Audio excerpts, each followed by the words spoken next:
Hey guys, it's Teresa back here again from Lost My Thread, and we are doing part 2 of my question and answer session.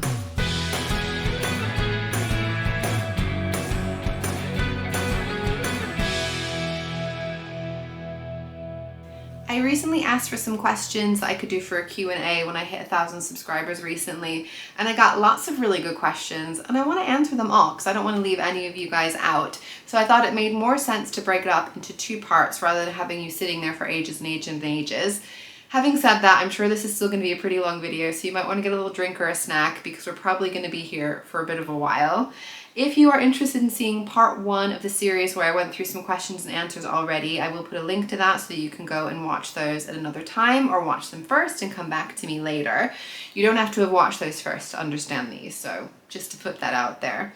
So the first question that I'm going to tell you about or answer today is from Instagram. It was Fuzzy Baby Seals, who is actually a YouTuber as well, Anna. I will put a link to her channel down below as well. But she is somebody who on her YouTube, she is really lovely and warm and a sweet person. You can tell, it just comes through on the videos. She also has such a knack for getting some incredible vintage patterns. I love her vintage sewing patterns that she gets, and she picks some really beautiful fabrics to go with them as well. She also has this really cute little family of ducks that are currently coming in and out of her backyard, and they sometimes go in her little paddling pool, and it is so adorable. So you might want to check that one out, if nothing but for those little baby ducks, to be honest, or little ducks I should say, not babies now. But Anna has asked, if you could sew for anyone, who would it be and why? And what would you make? So this one stumped me for a while, and I think that's because I'm not really somebody who's interested in celebrity culture. That's probably my guess of what she was thinking, maybe like a famous person or a famous person in history. Celebrities don't really interest me. I'm more interested in what I've got going on right here and now in my own life. And so I don't really feel like there's anyone that I would love to sew clothing for. But I came up with a fun one that I feel like probably still answers the question, maybe not quite what she was expecting. Someone I would love to sew for would be Jim Henson, and I would love to sew a Muppet. Can you imagine how fun that would be? I grew up being a huge fan of Sesame Street, really loved the Muppet Show, even Muppet Babies when I was a kid. I still think the Muppets are so much fun. I watch Muppet movies in the Muppet Show. We're rewatching it right now, my husband and I still really enjoy them. The little personalities on these Muppets are amazing. So I thought, wouldn't that be an incredible thing to be able to do, to make a Muppet? And I would definitely want to make one with quite an expressive face, because those are my favorites, when they can really kind of say a lot. Of course their bodies say a lot as well, but maybe one where like you could have a bit of articulation within the mouth, they can make some little funny faces. Yeah, I haven't designed my ideal Muppet yet, but that's probably my best answer to that question. I would make a Muppet for Jim Henson, obviously traveling back in time to when he was still with us. I have one question as well from Amelia, who actually has a YouTube channel. I will put a link down below to any of the people who've asked me questions who are fellow sewing YouTubers, because all the people who've asked me questions, funnily enough, I'm big fans of their YouTube channels, and I do want to promote my fellow sewing YouTube vloggers, just because I know that if you enjoy my video, there's a good chance you might enjoy theirs as well. But Amelia, she does a lot of sewing for herself and also for her little toddler daughter, and she does these really cool week in sewing videos where she will show you how she's able to squeeze sewing in and around her life otherwise, often sewing when her little daughter is napping and that kind of thing. And she will give daily updates so you can see what she's managing to achieve and get a better feel for how you could potentially just kind of squeeze those little tasks into your week. So I really enjoy those videos. I enjoy all of her videos, but those are something that's just a little bit different that she does. But the question she asked, which is really what we're here for, is what is your favorite fabric to sew? And I was really kind of struggling with this one. There's a lot of fabrics that I like to sew.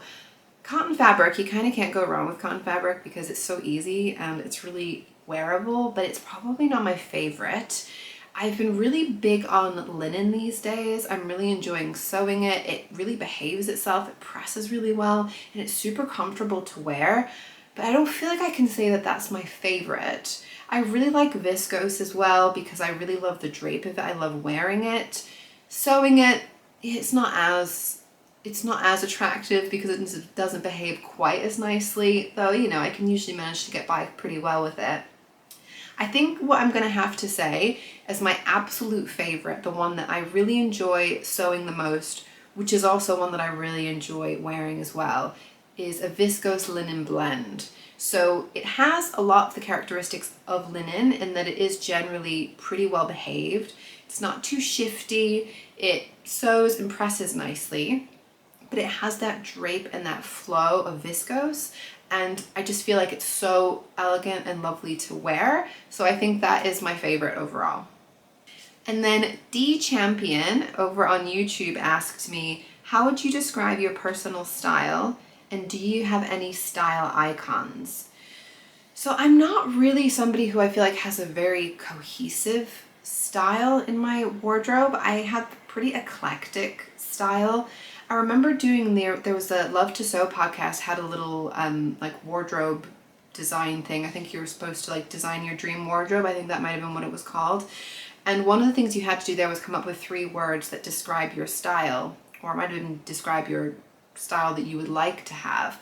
And the things that I came up with for myself were bright, fitted, and relaxed. And definitely bright, I think, still stands. I don't have necessarily all really bright and bold colors, but I have quite a mixed color palette, and I have quite a mix of prints and solids, and that's something that I really like within my wardrobe.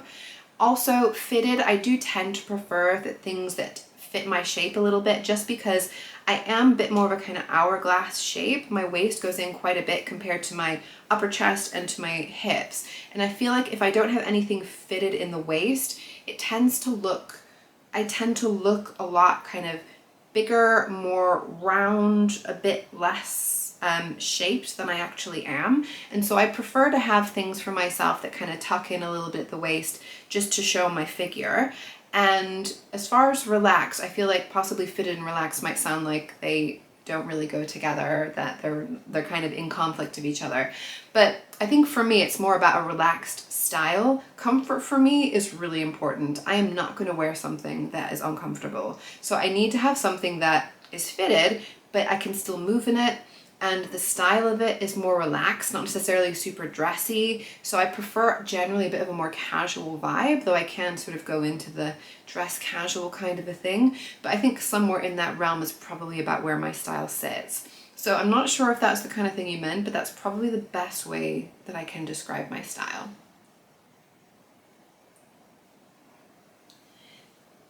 And then as far as style icons, I'm not really somebody to look at other people and want to be like them. That's just never really been me. I'm generally someone who I want to be like me. I want to pick out and wear the things that make me happy, that I get joy from. So I do look at other people, things that they make, and I enjoy their style and I enjoy the things that they make. But I don't know if I would necessarily see it as like a style icon or someone to try to imitate or be like. But I was trying to think, you know, in the nature of your question, if I could think of anyone that I particularly like the style of.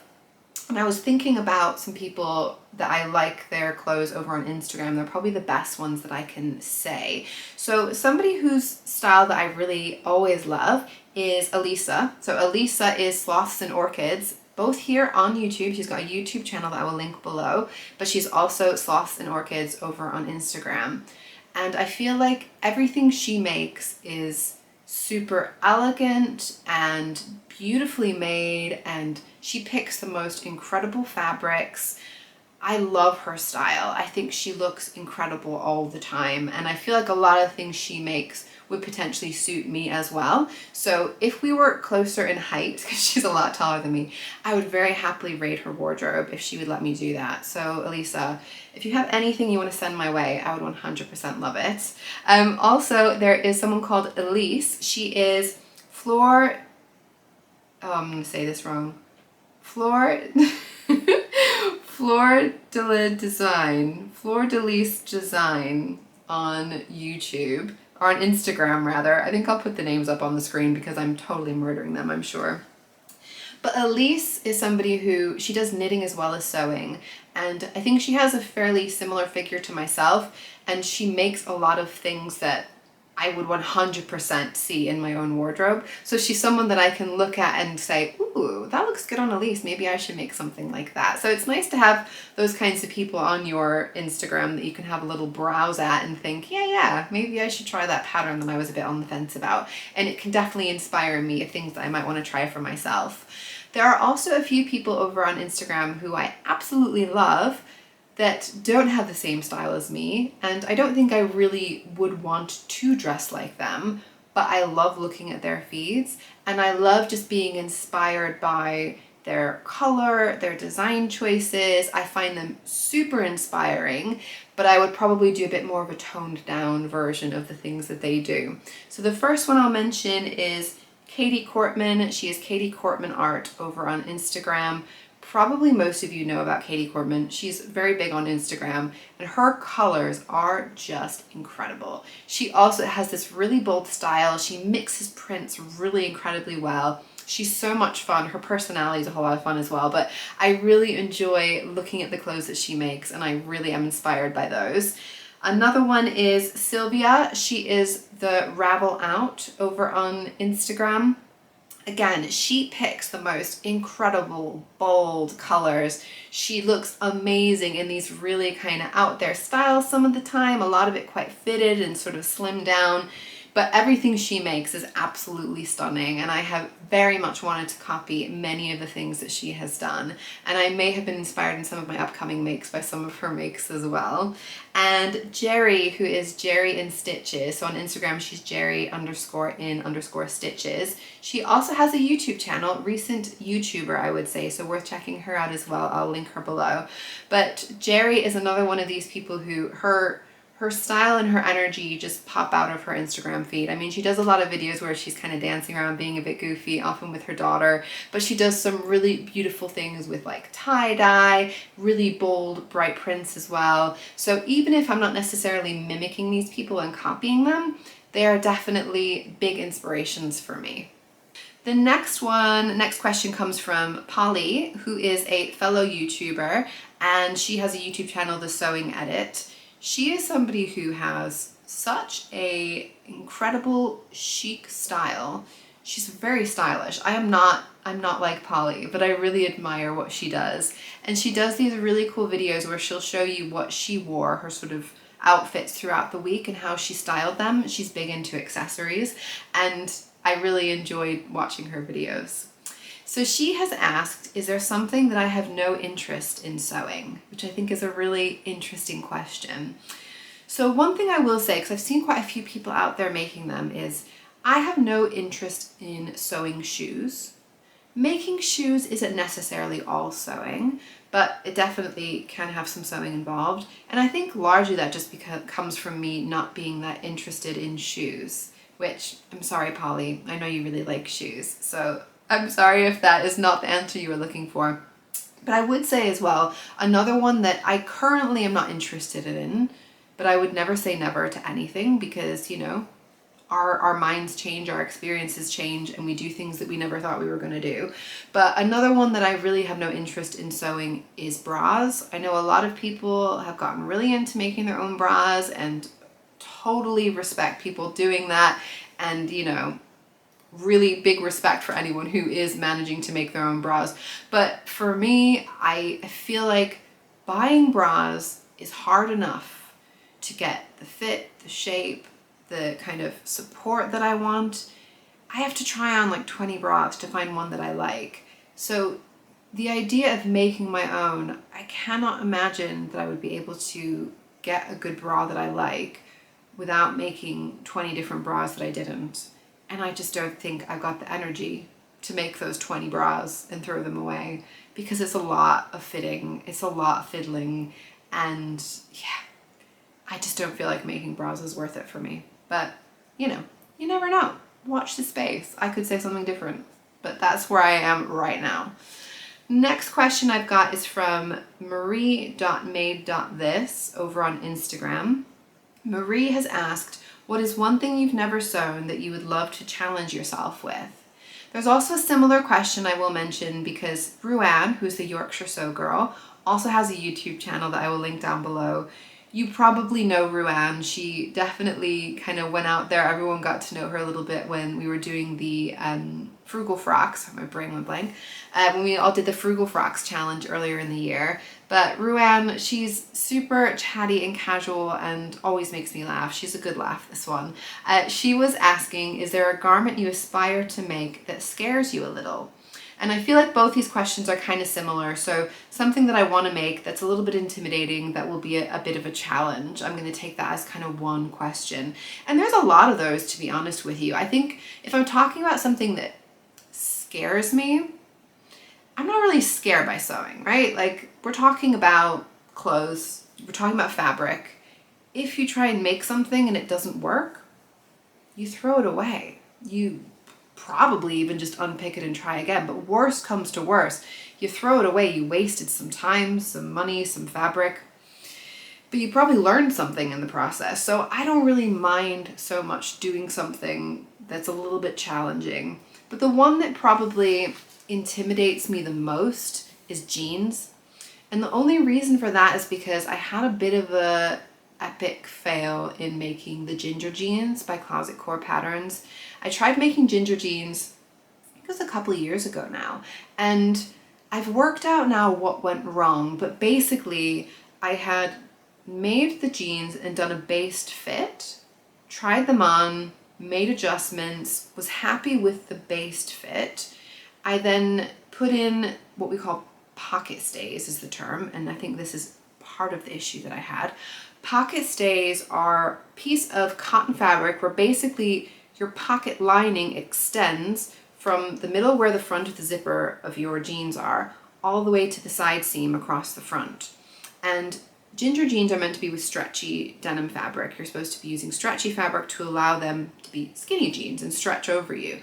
But the pocket stay, this panel of cotton fabric at the front, it doesn't stretch. And the idea is that it will kind of pull your tummy in a bit more flat, give you kind of a sleeker silhouette at the front.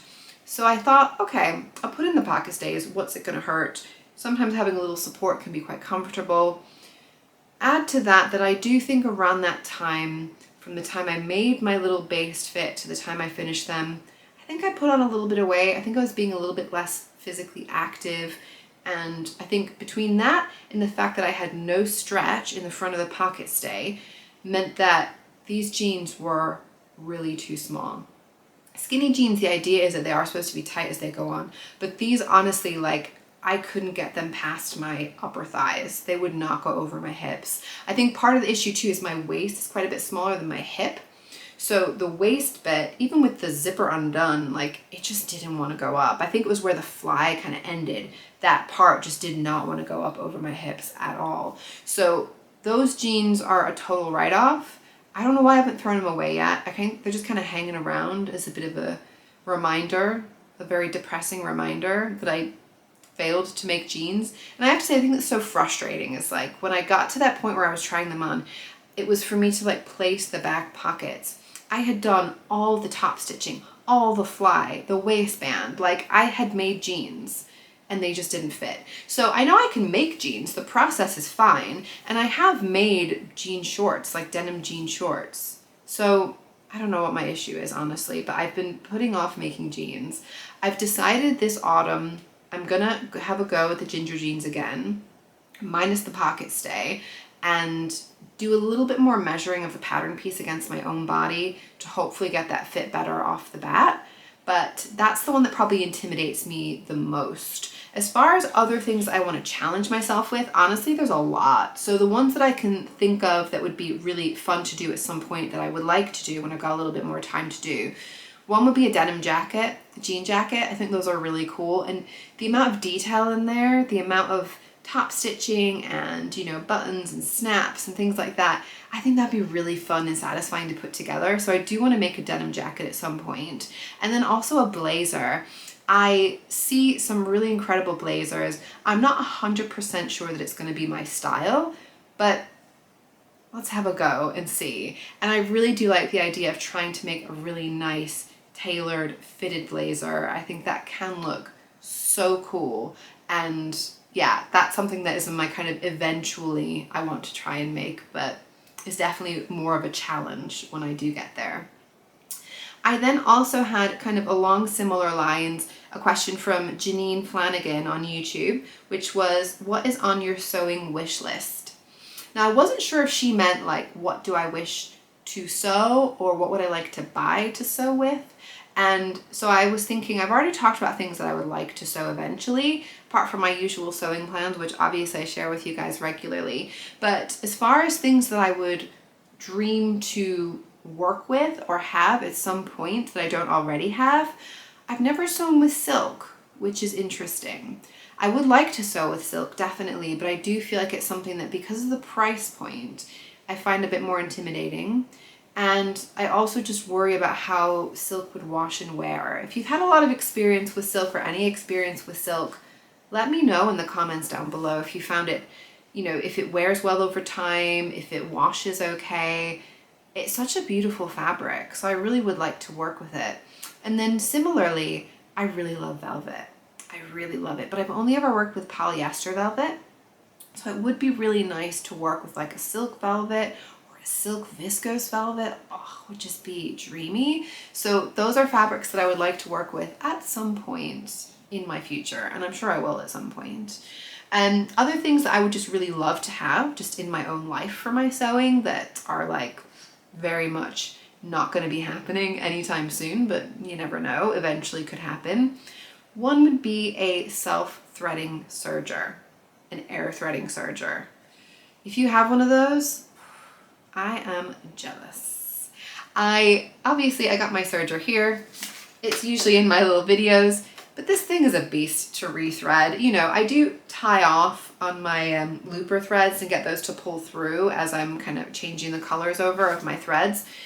But I have made a lot of clothes with mismatched serger threads because I could not be bothered to go to the trouble of rethreading my serger.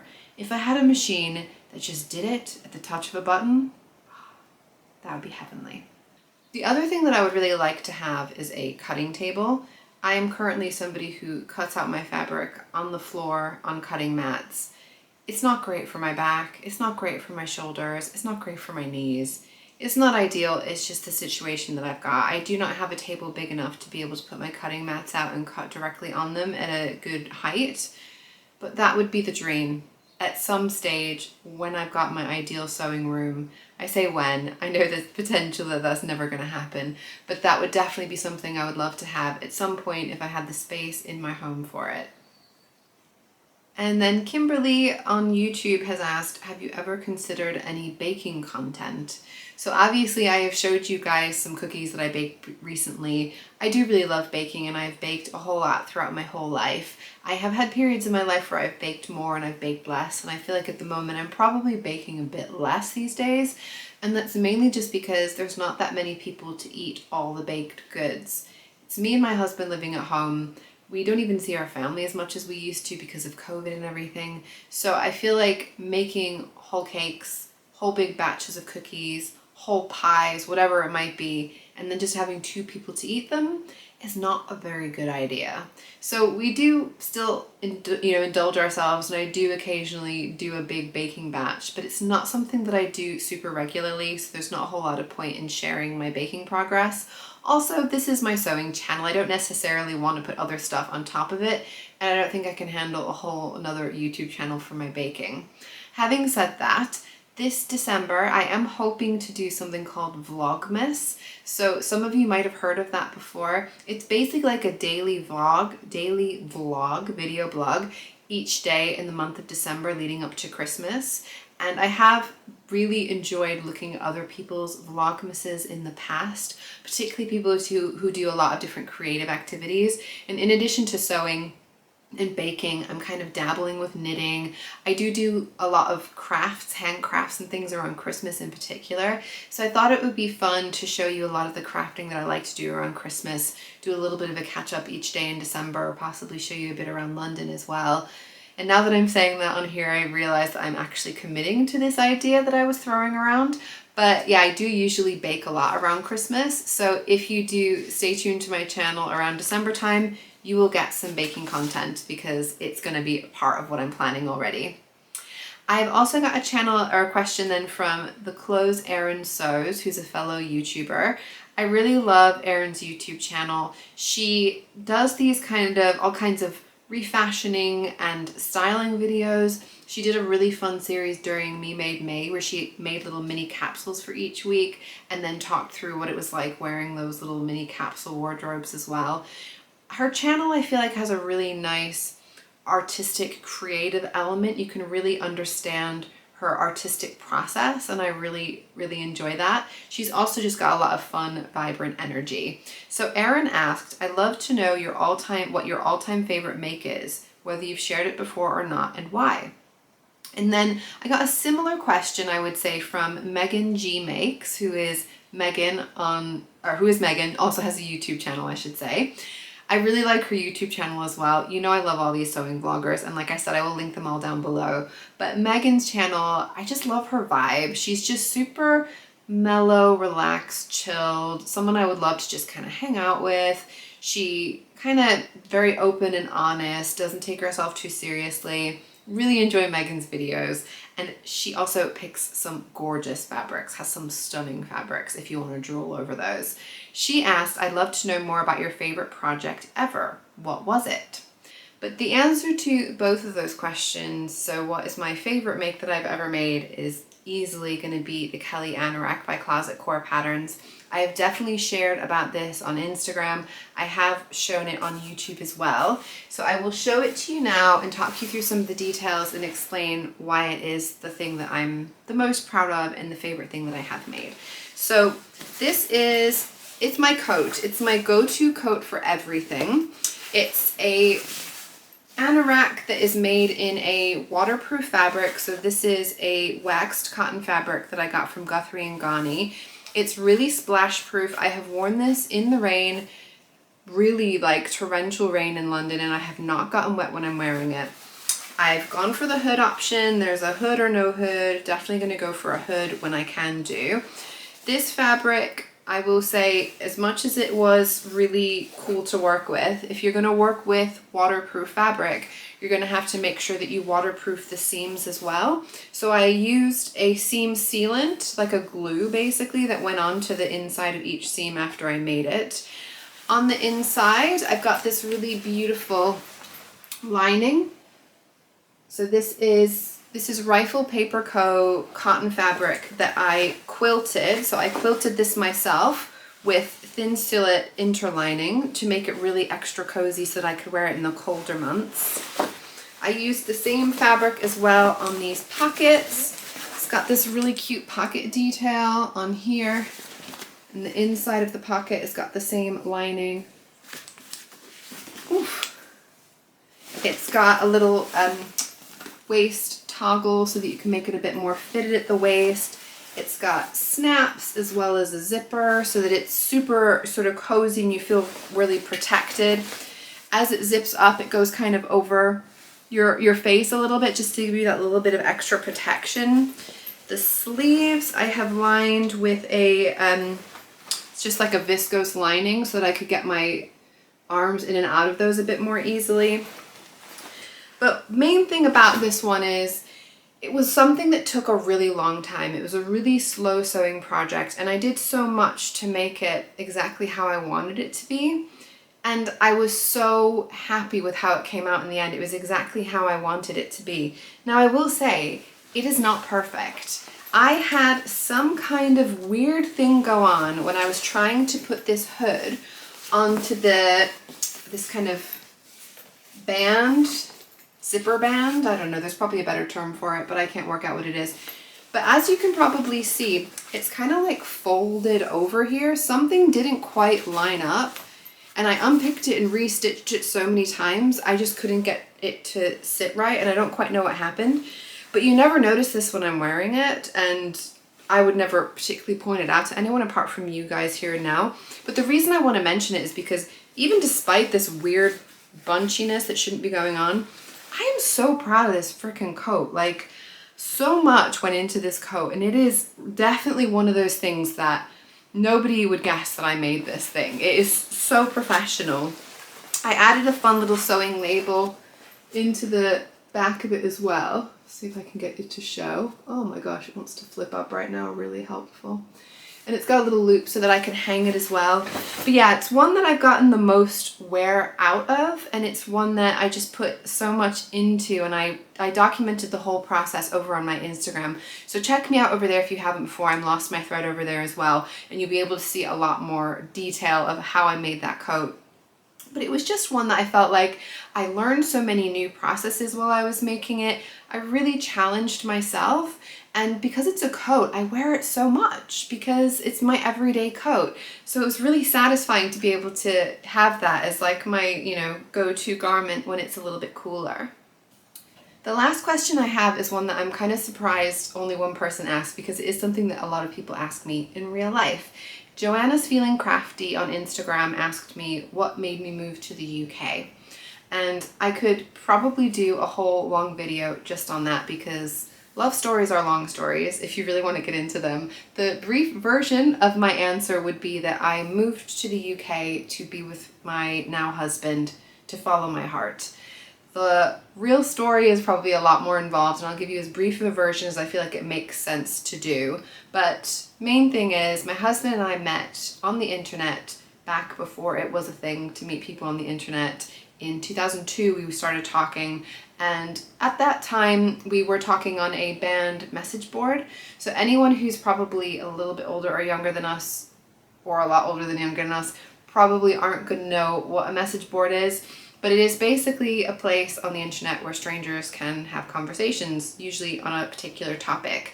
And it is probably along the lines of like a Facebook group or Reddit, that kind of a thing. So you had a username and you'd have conversations. It was a website, or it was on the website for the band The Smashing Pumpkins, which was our favorite band at the time. And it was within a section on their message board specifically to talk about religion and philosophy, which for both of us at that age, around that time, was very much the kind of thing that we wanted to talk about. And we both were finding that when we were having conversations with whole big groups of people, I noticed that he was somebody who often had something a little bit more interesting, a little bit more nuanced, a little bit more original to say. And I really liked talking to him in particular, and he found the same of me. And one of us, I cannot remember who, I'm guessing me because I think I could see myself doing this, but one of us suggested we should exchange email addresses, because in those days it wasn't like a personal profile thing that you had that you could directly message each other or see anything about each other. You literally had like a username. I think it had the place where you were. I remember him being like London, UK as his location, and some little generic image of yourself that wasn't really you. It was just like a little picture. And so we knew nothing about each other or had any real way to contact each other. So we exchanged email addresses, and basically that was the start of everything. And we sent each other these incredibly long, detailed emails about our thoughts, about religion, philosophy, the world, meaning of life, all this kind of deep, deep stuff.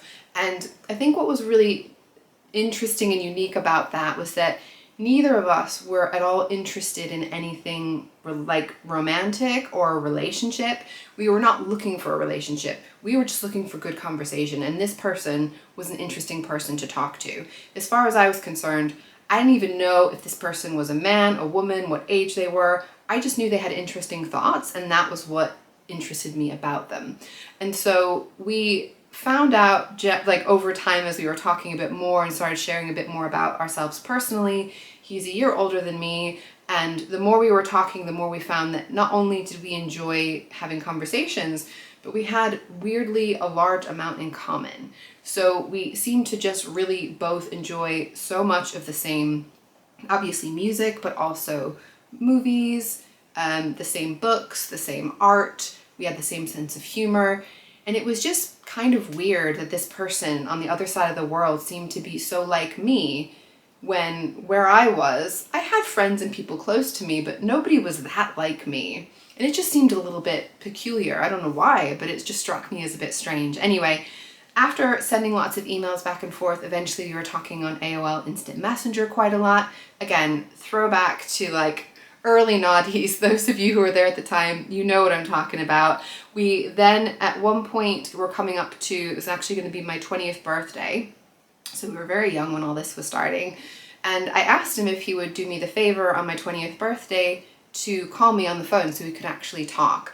At this point still, I didn't have any real inklings of that this might be something as a relationship, but it just seemed really cool to actually talk to this person, hear their voice, and have a real conversation. So he called me in the morning of my 20th birthday, and we had one of those phone conversations that was just, it was so surreal. I mean, it was the first time we'd ever heard each other's voices. It was the first time I'd ever even spoken to a person with an English accent, which is pretty comical now considering I've been living in the UK since 2003. But anyway, we had the best conversation where it was like talking to an old friend, and we were joking around and, you know, just totally relaxed and comfortable with each other, probably because we've been talking for so long, such deep conversations through our emails and things like that. And at the end of that phone conversation, I kind of was on a high, went to work, and we started exchanging some more emails, like back and forth throughout the workday. And we basically at that point felt like we'd come to the conclusion that we were clearly the person that we were meant to be with. The other person was meant to be with them. That probably came out a bit weird, but we knew we were supposed to be together as far as we were concerned. We still had never seen what each other looked like because we didn't want to, we weren't interested in exchanging photos or that kind of thing, because it was literally just great conversation. That's what we were interested in. And so I decided that I wanted to come to London to meet him because I wanted to meet this person that I now had these incredible feelings for, and he wanted to meet me too. So I flew to London, had the most incredible week ever. We then separated at the airport in floods of tears, and we knew from that point, I mean, I think probably even before that point, but that just confirmed that we really, really needed to be in the same place. And so we spent a good long while, over a year, we were apart, visiting each other when we could, sending each other little care packages and things to feel a little bit closer. And we decided that we just had to find a way to live in the same country, to be together. And we looked at him going to the US, me coming to the UK. Me coming to the UK was just a little bit simpler, with me being able to get a job sooner rather than later. And so we decided that's what we were going to do. And I moved to the UK, and that was in September 2003. So it's been a while. I'm here now. I'm very happy, and I'm still very much in love, and feel very lucky that I am able to be with the person that I love. We both feel incredibly lucky from having spent so much time apart. So that's the long version of how I ended up in the UK. I really hope you guys enjoyed hearing a little bit more about me. It definitely got pretty personal there in the end. So I hope that you guys do stick around on my channel, and thank you so much for subscribing, asking me these fun questions, getting to tell me a bit more about yourselves as well if you have done that on my little giveaway video. And I've got lots more stuff planned for this channel. Please do stick around, hit that subscribe button if you're not already a subscriber, and I will see you all soon. Bye!